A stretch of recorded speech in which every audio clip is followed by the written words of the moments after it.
버스를 타고 가는데 승객이 갑자기 쓰러졌다. 누군가가 심정지로 쓰러졌지 않습니까? 최초 발견자가 119에 신고하고서 심폐소생술을 안 하고 119에 인계한 것. 그럴 때는 회생률이 많이 낮아질 거고요. 미시행시죠. 네. 자, 그런데 119 올 때까지 심폐소생술을 적극적으로 했더니 실시하지 않는 것보다 훨씬 생존율이 그러네요. 높아지더라. 네, 실시간 재난안전 정보방송 재난안전 119 안전 토크 시간입니다. 오늘은 노신규 한국응급처치교육원 이사장과 함께 올바른 심폐소생술 방법에 대해서 이야기 나눠보도록 하겠습니다. 어서 오십시오. 네, 안녕하십니까. 안녕하세요. 네. 오늘 날씨 굉장히 춥지 않습니까? 네, 좀 쌀쌀한 그 날씨군요. 예. 먼저 용어부터 우리가 정리를 좀 해봐야 될 것 같은데 네. 급성 심장 정지 이런 얘기를 많이 하는데 그렇죠. 급성 심장 정지 이게 뭡니까? 급성 심장 정지를 얘기하기 위해서 먼저 심장에 대해서 좀 알아볼까요? 심장이요? 예, 심장은 아시는 것처럼 1분에 약 한 70회 또 하루에 10만 번씩 수축과 이완을 통해서 전신에 혈액을 공급하는 아주 중요한 기능을 담당하고 있습니다. 성인 기준으로 보면 보통 한 우리 주먹 크기의 1.8배의 크기로 가슴의 정중앙에 이렇게 있습니다. 아, 심장이 왼쪽에 있는 게 아니에요? 아, 예. 많은 분들이 왼쪽에 있다라고 생각하시는 분들이 많이 계시거든요. 네. 근데 해부학적으로 심장은 심장 대동맥과 심장 대정맥이 정중앙에 있어서 해부학적으로 심장은 가슴의 중앙에 있다. 이렇게 네. 생각하셔야 되겠습니다.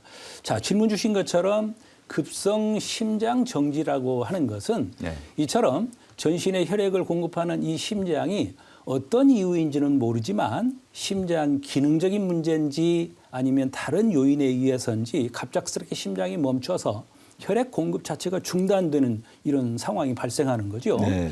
심장이 멈춰서 혈액 공급이 중단되면 우리 인체는 약 2, 3초 만에 의식을 잃고 쓰러집니다. 그것을 우리는 급성 심장 정지다 이렇게 얘기하고 있습니다. 그러면요. 네. 심폐소생술이라는 얘기도 많이 하지 않습니까? 그렇죠. 급성 심장 정지가 딱 됐을 때 심폐소생술을 해야 된다 이런 얘기를 하는데 심폐소생술은 또 어떻게 정의를 해요? 이처럼 갑작스럽게 심장이 멈췄다라고 하면은 금세 사람이 의식을 잃고 쓰러진다고 말씀을 드렸잖아요. 네. 근데 의식을 잃고 쓰러진 이분을 그대로 방치하게 되면 사망하시겠죠. 그래서 사망하지 않도록 멈춰버린 심장을 대신해서 인공적으로 심장을 수축과 이완을 시켜서 인위적인 혈액 순환을 도모하는 행위, 그렇게 함으로써 심장의 활력증후를 도모하고 뇌세포의 괴사를 방지하는 이런 행동을 우리는 심폐소생술이다. 이게 대단히 중요한 거죠. 그렇죠. 네. 자, 그럼 오늘 저희 재난안전 119 안전토크 시간에는 진짜 심폐소생술에 대해서 네. 집중적으로 좀 알아봐야 될 것 같은데 예. 먼저 아까 말씀하신 심정지, 네. 국내 심정지 현황이 어느 정도 됩니까? 해가 갈수록 상당히 심각한 상황인 것이 좀 안타까운 상황인데요. 네.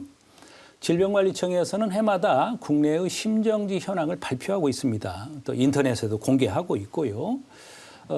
그 통계를 보게 되면 올해 6월 달에 발표된 2022년도 통계가 발표됐습니다. 잠깐만요. 바로 지금 네. 저것도 보면 교통사고 사망자, 심정지 네. 발생, 그 왼쪽 오른쪽이 있는데 네, 교통사고 사망자는 갈수록 줄어들고 있는 것 같아요. 맞습니다. 그런데 심정지 발생은 대단히 굉장히 급상승하는 가파르게. 것 같네요. 네.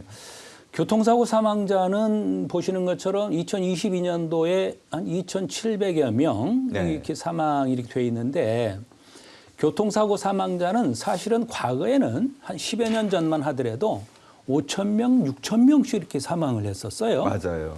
그런데 뭐 다 아시는 것처럼 정부가 속도 제한도 많이 다운을 시키고 또 여러 가지 도로도 정비하고 법 시스템도 바꾸고 뭐 안전벨트도 뭐 의무화하고 네. 또 우리 KBS에서도 여러 그 활동을 해주시고 네. 그래서 교통사고 사망자는 급격히 감소하고 있는 추세에 있습니다.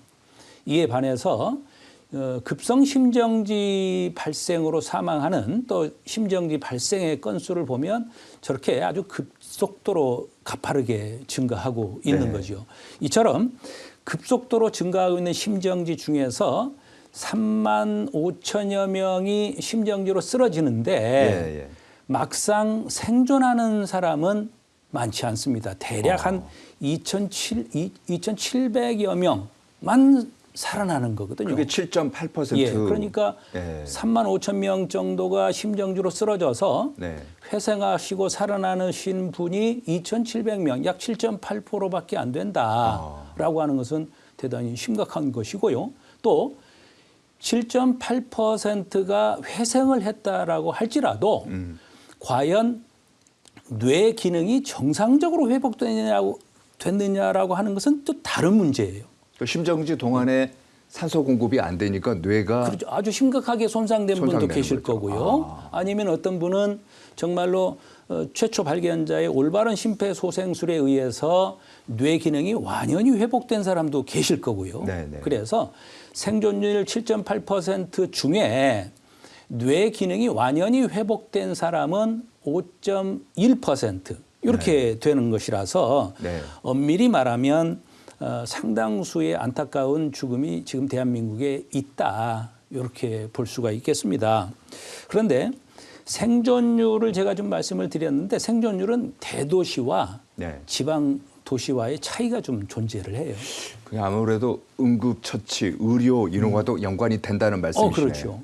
대표적으로 이제 두 가지 측면을 우리가 볼 수 있는데 대도시는 인접한 의료시설이나 또 구급대의 인접이 있을 것이고요.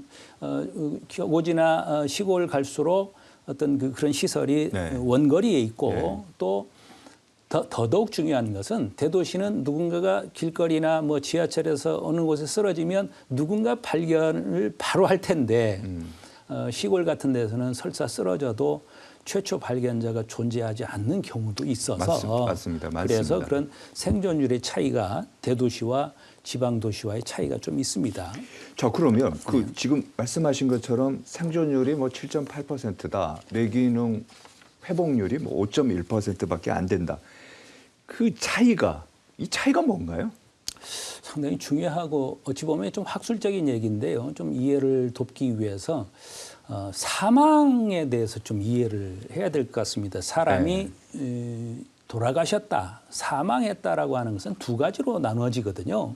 첫째, 임상적 사망, 둘째, 생물학적 사망 이렇게 되는데 임상적 사망이라고 하는 것은 어떤 분이 심장이 멈춰서 네. 전신의 혈액 공급이 중단되고 의식을 잃고 쓰러진 이 상황, 심장이 멈춘 것을 우리는 임상적으로 사망했다. 이렇게 얘기하고요.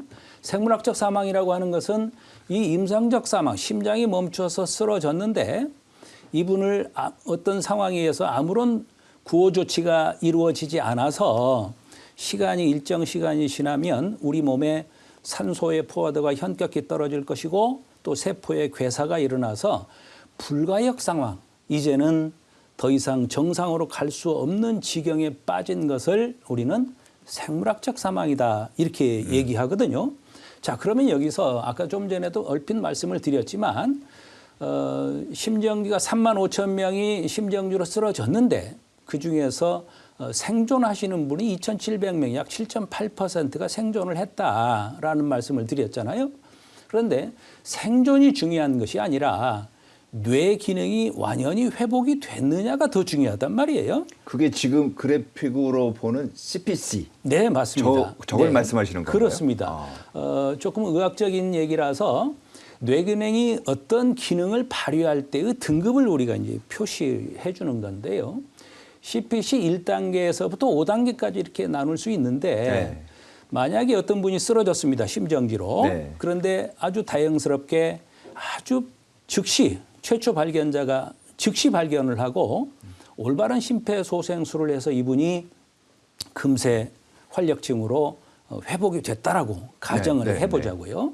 아주 빠른 시간 내에 이제 심박이 정상으로 돌아오고 이렇게 네. 됐을 때 그 상태의 그 환자는 의식이 명료할 것이고요. 또 일상생활에도 전혀 지장이 없을 겁니다. 그게 CPC 1단계. 그렇습니다. 네. 저것을 CPC 1단계, 양호 단계. 예. 그리고 다수의 지체가 되거나 심폐소생술이 조금 부정확했거나 이렇게 됐을 때 CPC 2단계 약간의 뇌 장애가 있는데 그 역시도 일상생활에는 큰 문제는 없다라는 네. 단계를 예. 우리가 CPC 2단계 이렇게 예. 얘기하는데 우리의 목적은 심폐소생술 하는 목적은 바로 저 뇌기능에 손상이 없는 CPC 1단계와 2단계를 목적으로 하는 거죠. 네, 네, 네. 자, 그런데 시행하시는 분이 심폐소생술을 하시는 분이 올바른 방법으로 하지 않거나 또는 너무 늦게 발견이 되거나 네, 네. 하게 되면 우리의 뇌는 급속도로 손상을 입게 됩니다. 예. 자, 그렇게 해서 뇌기능의 손상 정도가 CPC 3, 4단계를 가게 되면 의식이 없고요. 그리고 심지어 CPC 4단계 정도 가면 네. 우리의 뇌 기능이 상당 부분 손상이 돼서 네. 의식 자체가 없을 뿐만 아니라 혼수 상태, 아. 이 상태, 이것을 우리는 식물인간 상태다. 이렇게 얘기를 합니다. 식물인간은 어느 정도 자발 호흡을 해요. 네, 네. 자, 이제 가장 정말로 안타까운 것은 이제 너무 늦게 발견이 됐고 또 이분이 어떤 그 여러 가지 뇌기능 자체도 그 세포에 괴사가 일어났고 이렇게 됐을 때 우리는 CPC 5단계다. 아. 이렇게 얘기하는데 완연히 무호흡, 무반사, 아무런 반응을 하지 않는 뇌가 죽은 이걸 우리는 CPC 5단계다 이렇게 얘기한단 말이에요. 자, 그러면 질문 주신 것처럼 생존율의 7.8%와 뇌기능의 5.1%라고 하는 것은 지금 제가 설명드린 CPC 단계가 어느 정도냐라고 하는 측면에서 이제 평가를 하는 것인데요. 네. 생존율 7.8%라고 하는 것은 119에 의해서 의료 응급실에 이제 병원에 이송이 됐습니다. 네. 병원에서 환자가 상태가 상당히 좋다라고 네. 해서 퇴원을 권유할 수도 있고요. 네. 병원에서 조금 상태가 안 좋으니 다른 병원으로 전원을 그렇죠. 하십시오라고 할 수도 있고요. 네. 그러나 그분은 사망하지는 않았어요. 네. 그 숫자가 7.8%다. 2022년 기준으로라고 하는 말씀인데요. 이 중에서 아까도 말씀드렸지만 7.8% 중에서 과연 몇 명이나 일상생활에 전혀 지장이 없도록 회생이 됐느냐라고 하는 것은 대단히 중요한 숙제다. 네. 그것이 뇌 기능이 5.1%로 회복됐다라고 하는 거예요. 아까 제가 CPC 설명드린 것처럼. 자, 그러면 이 얘기를 반대로 말하면 약 한 2.7%, 7.8%가 회생이 됐는데 5.1%만 뇌 기능이 돌아왔다라는 얘기는 그 2.7%는 심각한 후유 장애나 예후가 극히 불량하다는 뜻이잖아요. 그러네요. 그래서 심정지로 쓰러진 사람에게 심폐소생술을 하는 것도 중요하지만 올바르게 해야 된다라고 하는 것이 상당히 중요하다라고 하는 겁니다. 그래서 이 식물인간 상태에 빠지거나 뇌기능이 제대로 발휘되지 않는 그런 안타까움이 가지 않도록 우리 국민들이나 모두가 한번 관심을 가져야 되겠다. 알겠습니다. 지금 길게 이제 말씀을 해주셨는데 얘기를 듣다 보면은 결국 가장 중요한 게 이 프로그램 보시는 시청자분들도 아마 그렇게 느꼈을 것 같아요. 네, 네. 골든 타임. 네, 가장 빠른 시간에 하는 게 중요할 것 같아요. 맞습니다. 골든타임이 가장 중요한데요. 골든타임이라고 하는 것은 말 그대로 정말로 황금 같은 그 시간을 소비해버리고 허비해버리거나 네. 그 시간을 지키지 않으면 참혹한 결과를 초래하기 때문에 그 시간 안에 적절하고 올바른 방법으로 도와줘야 된다. 이 뜻이란 말이에요. 자, 제가 조금 전에 아까 심장의 기능도 설명을 드렸지만 심장의 기능도 중요하지만 또 우리가 생각해야 되는 것은 뇌세포도 중요하단 말이에요. 그러면 심장과 뇌 두 가지를 우리가 볼 때 사람이 심장이 멈춰서 쓰러져서 전신에 모든 장기와 조직에 산소 공급과 영양분이 전달이 안 되는 네. 이런 상태에 있을 때 심장 세포도 그러지만 특히나 우리의 뇌 세포는 만약에 뇌에 산소 공급, 즉 혈액 공급이 되지 않는 시간이 4분을 넘어가 버리면 4분요? 네, 우리의 뇌 세포는 급속도로 손상을 입습니다. 아. 그러니까 만약에 4분이 넘어갔고 6분까지도 넘어가 버렸다라고 네. 하면 우리의 뇌는 약 40%가 손상을 입어요. 만약에 10분 동안이나 머리에 산소 공급을 해주지 않는다면 네. 우리의 뇌 세포는 거의 다 괴사한다라는 아, 거죠. 그렇군요. 자, 그러면 4분을 초과해서 뇌에 산소 공급, 즉 혈액 공급을 해주지 않게 되면 어떤 형태든 이분은 뇌 장애를 입거나 사망한다는 뜻이잖아요.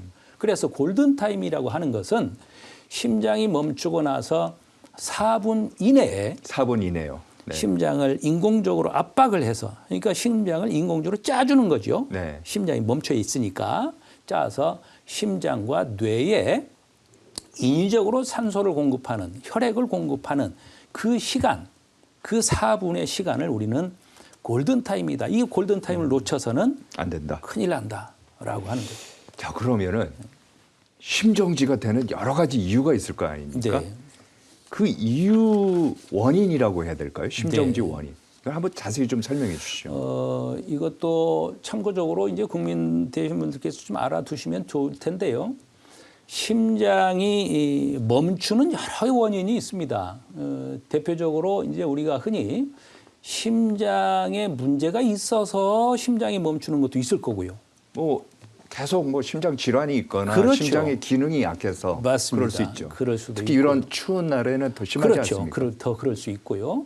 또는 반대로 심장의 기능적 문제가 아니라 다른 외부의 원인에 의해서도 심장이 멈출 수 있어요. 대표적으로 우리가 이제 호흡성 심정지다 이렇게 얘기하는데 숨을 쉬지 못해서 심장이 멈추는 것 뭐가 있을까요? 대표적으로 우리가 물속에 빠졌어요. 아, 그렇죠. 익수자. 예. 너 숨을 못 쉬는 바람에 심장이 멈춘단 말이에요. 네네네.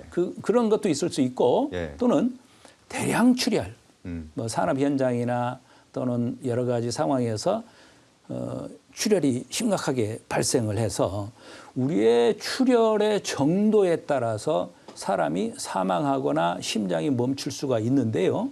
그 출혈의 정도를 우리가 얘기하자면 보통 성인 기준으로 자기 체중의 약 한 7 내지 8%가 혈액이거든요. 아, 네.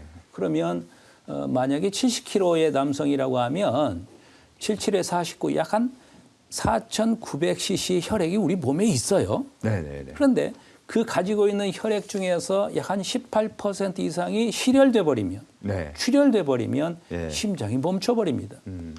이제 그런 것도 있을 것이고요. 또는 뭐 여러 가지 원인이 있죠. 자, 그러면 저 그래픽을 보면서 한번 정리를 네. 하면은 네. 지금 말씀하신 것처럼 심장성 심정지가 또 있고요. 그게 네. 78%가 네. 넘네요. 그렇죠. 그리고 비심장성 이것도 20%가 이제 넘는데 네. 호흡이 부전 네. 또는 대량 출혈, 체온도 마찬가지. 체온 이상, 이제 겨울철에 예, 특히나. 정맥 환류, 네. 그다음에 중추신경계 퇴사, 뭐 여러 가지. 저런 것 때문에 심장도 멈출 수가 있다 이 말씀이시죠? 그렇습니다. 이제 더 중요한 것은 이제 지금 말씀하신 것처럼 심장성 심정지가 78%가 넘는단 말이에요. 그러면 대부분의 대한민국에서 발생되는 심정지에서 가장 어떤 원인으로 쓰러지느냐? 네. 대략 50%가 바로 관상동맥 질환입니다. 관상동맥 질환, 저 빨간 때문에, 거예요. 예. 네. 저 관상동맥의 문제 때문에 네. 이제 심정지로 쓰러지는 것이 이제 다반사인데 네. 우리 주변에서 심장이 문제가 있어서 사망했다라고 하시는 분의 대부분은 저 관상동맥 질환이다. 네. 이렇게 볼 수 있습니다. 저 부분을 조금 더 부연해서 설명드리면 예. 우리의 심장도 역시 장기이고 그렇죠. 피를 받아야 얘도 뛰죠. 그렇죠. 심장도. 네, 네, 네. 그래서 심장은 거의 99% 이제 근육으로 돼 있는데 심장에게 피를 공급하는 혈관을 우리가 관상동맥이다 이렇게 불러요. 네. 심장에 혈액을 공급하는 관상동맥 대단히 중요한 역할을 하지 않아요? 그런데 그 관상동맥에 혈전이 쌓이거나 뭐 죽상경화증에서 혈관 내벽이 좁아져 버리거나 그렇죠. 그러면 심장으로 유입되는 혈액 양이 적어지거나 혈액이 안 들어가거나 그것을 우리 이제 흔히 허혈성 심장정지다 이렇게 부르는 것이라서 네. 우리가 혈전 관리나 혈관 관리의 중요성이 대단히 크다 이렇게 볼 수가 있겠습니다. 네. 네. 그래서 심장이 정지되는 원인으로는 시민성 심정지, 심장성 심정지가 가장 뭐 70% 80% 가까이 되는 거고요. 심장이 원인이 아닌 이유로도 또 역시 심장이 멈출 수 있다. 이렇게 볼 수가 있겠습니다. 예. 그래서 한번 실습을 한번 알겠습니다. 보도록 저희가 한번. 이제 보면은 심장이 이제 정지가 됐어요. 네. 정지가 됐으면은 지금 말씀하신 것처럼 정확한 심폐소생술을 해야만이 맞습니다. 빨리 돌아올 수 있다. 골든 타임 안에 돌아와야 된다는 거 그렇습니다. 아닙니까? 정리하면요. 자, 일반 시청자들이 꼭 알아야 할 올바른 심폐소생술 직접 시연을 통해서 알아보도록 하겠습니다. 이효정 책임연구원이 시연해 주시겠습니다. 나와주시죠. 네, 안녕하세요. 네, 지금부터 심폐소생술 방법에 대해 시연하도록 하겠습니다. 네, 먼저 응급 환자를 예기치 못하게 목격을 했을 경우 반드시 기억해야 할 응급처치 한 가지가 있는데요. 내가 이 사람에게 도움을 주기 앞서서 내가 도움을 줄 수 있는 현장이 맞는 건지, 네. 나는 위협할 요소가 없는 건지 빠르게 주변을 확인하는 절차가 필요합니다. 그렇죠. 바로 구조자의 안전 확인인데요.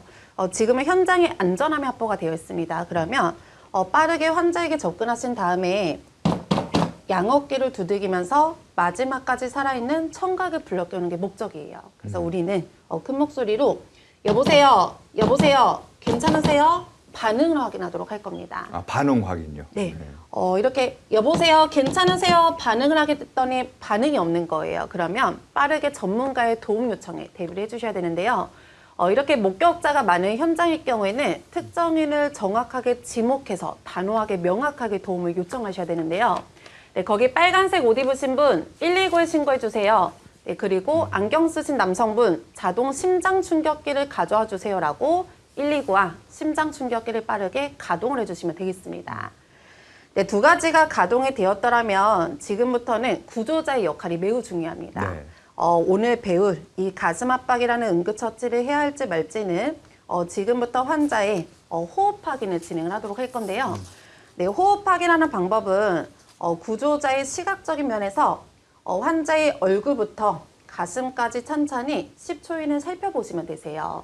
네, 가슴에 오락 내리락거림이 없는 오르내림이 없다던가 아니면 불안정한 내가 한 번도 보지 못했던 불안정한 심정지 호흡을 보일 시에는 즉시 환자 옆에서 가슴 압박을 진행을 해주시면 되겠습니다. 나의 어깨보다는 좁게 무릎을 꿇고 다리를 벌려주신 다음에요. 정확한 부위는 내가 누르셔야 되는 위치는 흉골 하부의 절반이라는 즉 가슴 가운데인데요. 우리 손을 보시면 여기 두툼한 손꿈치라는 게 보이시죠? 네, 그 부위를 깍지를 양손을 깍지 껴주시고 그 부위에 깍지 낀 손꿈치만 올려놓으신 다음에 중요한 사항이 있는데요. 네. 환자 가슴에 허용되는 범위는 요 손꿈치뿐이라는 거예요. 그래서 손꿈치 이외에는 다른 손가락 부위가 닿지 않도록 하늘로 향해 치켜 올려주신 다음에 나의 체중을 실어서 압박을 해야 되다 보니까 옆에서 봤을 경우에는 어깨, 팔꿈치, 손꿈치가 일직선이 될 수 있도록 체중을 실어서 강하고 빠르게 압박을 시도하셔야 됩니다. 다음과 같이 네. 네, 분당 100에서 120회 속도로 1초에 2번으로 압박을 하셔야 되는데요. 이 행위는 깊이 5cm를 언제까지 하셔야 되냐면 구급대원이 올 때까지 또는 환자가 자발적으로 이제 순환돼서 생존이 될 때까지 그런 징후를 보일 때까지 반복하시면 되겠습니다. 네, 전체 과정을 한번 다시 한번 리뷰를 해보면 현장 안전합니다. 여보세요, 여보세요, 괜찮으세요? 네, 거기 빨간색 옷 입으신 여성분 119에 신고해 주세요. 네, 안경 쓰신 남성분 자동 심장 충격기 가져와 주세요. 네, 호흡 확인 10초 이내에 체크를 하신 다음에 즉시 하나, 둘, 셋, 넷, 다섯, 여섯, 일곱, 여덟, 27, 28, 29, 30 하나, 둘, 셋, 넷 생존하셨습니다. 알겠습니다. 네. 자, 지금까지 이효정 책임연구원이 아주 자세하게 네. 시연을 해줬는데 네.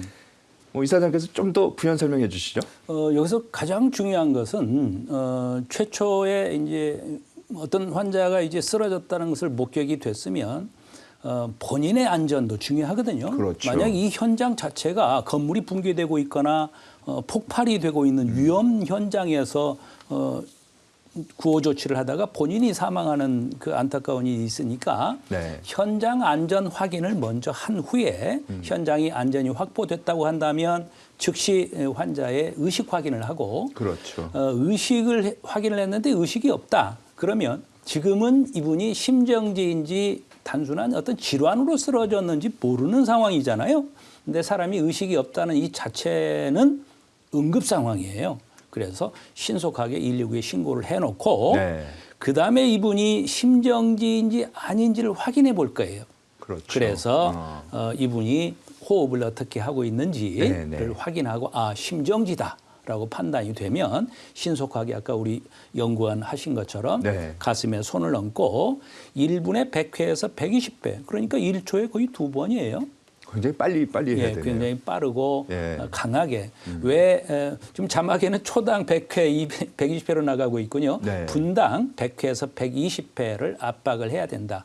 이렇게 알고 계시면 되겠습니다. 네. 여기서 지금 저 주의사항도 지금 자막이 가고 있는데요. 네. 과거에는 그랬습니다. 과거에는 5 내지 6cm를 눌러라 그랬더니 6cm 이상이 눌려지면 여러 가지 부작용이 따라요. 그래서 지금은 5cm만 눌러라 이렇게 5cm. 돼 있습니다. 네. 자, 그렇게 해서 이제 인공호흡도 하고 네. 그다음에 계속 반복을 하다 보면은 돌아올 수가 있지 않습니까? 그렇죠. 이제 돌아와서 의식이 돌아왔다고 해야 되나? 다시 네. 호흡이 이제 되기 네. 시작하면 그때는 또 어떻게 됩니까? 그러면 이제 119가 왔다면 병원으로 이송을 할 것이고요. 네. 119가 오지 않았다면 이제 이분이 심정지 상태에서 심장이 활력증으로 이제 심박이 돌아왔다는 거 아니겠습니까? 네. 그런데 심정지 환자가 심장의 활력증으로 심박이 돌아왔다고 할지라도 네. 의식이 그렇게 명료하지가 않습니다. 그렇죠. 지금 그래서 이분을 회복 자세 형태로 해주셔야 돼요. 우리 국민들이 이분이 조금 반응을 보이고 심박이 뛴다고 하니까 반듯하게 눕혀 놓으신 분이 계시거든요.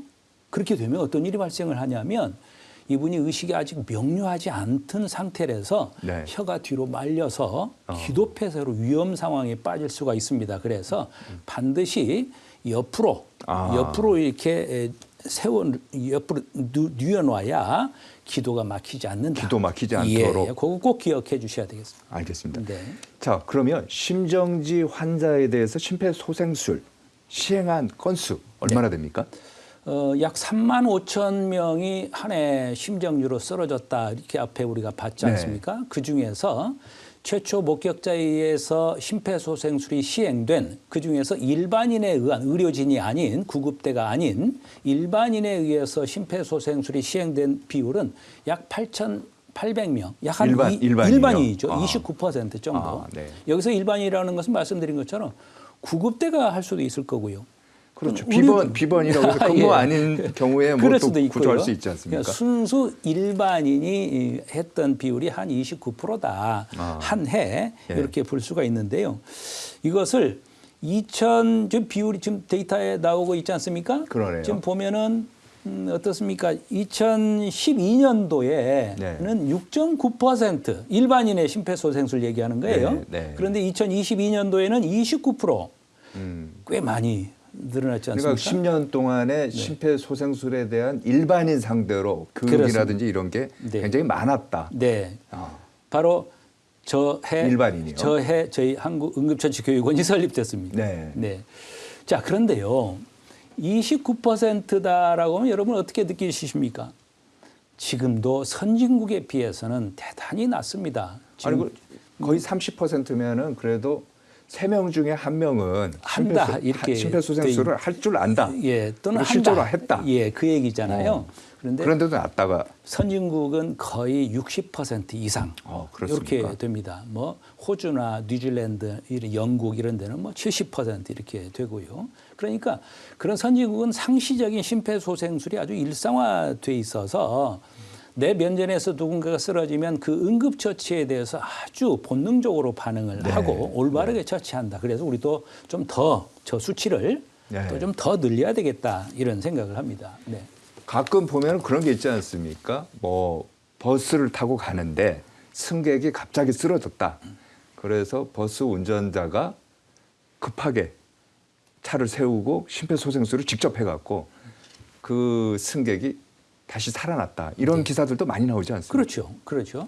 그게 바로 이제 심폐소생술을 시행을 하면은 이분이 어느 정도 회생률이 얼마나 높아지느냐라고 하는 건데 아까 제가 대도시에서의 생존율이 높고 지방 소도시로 갈수록 생존율이 낮다라는 말씀도 드렸고요.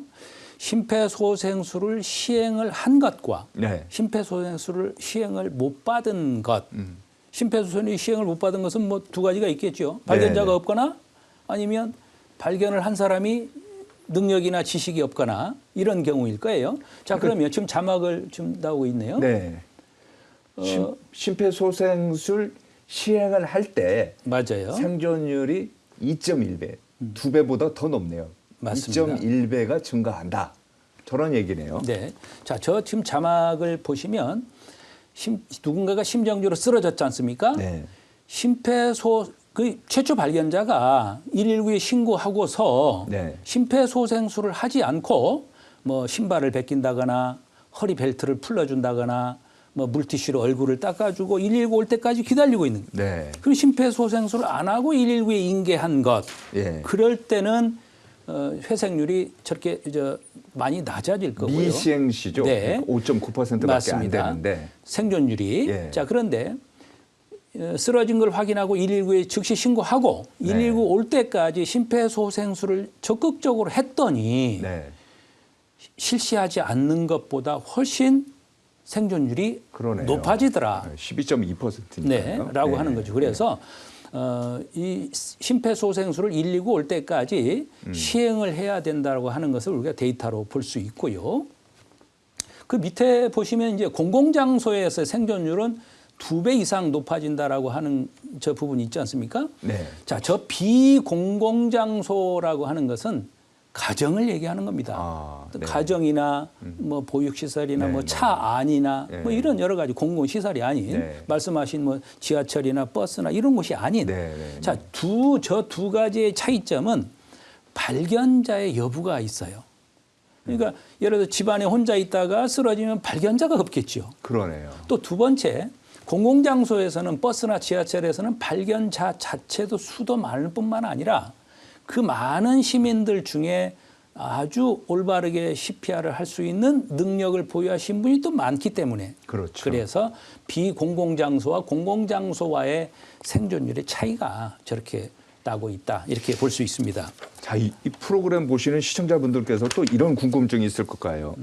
지금 한국응급처치교육원 같은 경우는 바로 저 심폐소생술을 정확하게 이제 전국을 돌아다니면서 교육도 시키고 그럴 텐데 네.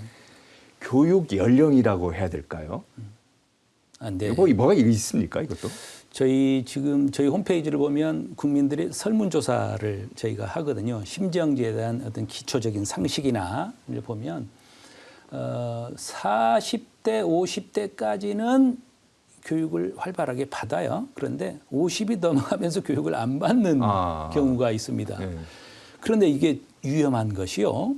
심정지로 사망하는 빈도를 보면 그래프를 보면 뭐 상식적인 얘기겠습니다마는 40대에서부터 급속도로 그래프가 올라가거든요. 그렇죠. 그리고 60대, 70대에서 아주 많은 사망자가 나옵니다. 따라서 40대, 50대, 60대, 70대가 이 교육을 받아야 되는데 그 연령대가 교육을 안 받고 반대로 학생들이나 예. 또는 20대, 30대가 교육을 많이 받는. 그래서 좀 이 부분은 전 국민이 받아야 되는 이런 부분이 있습니다.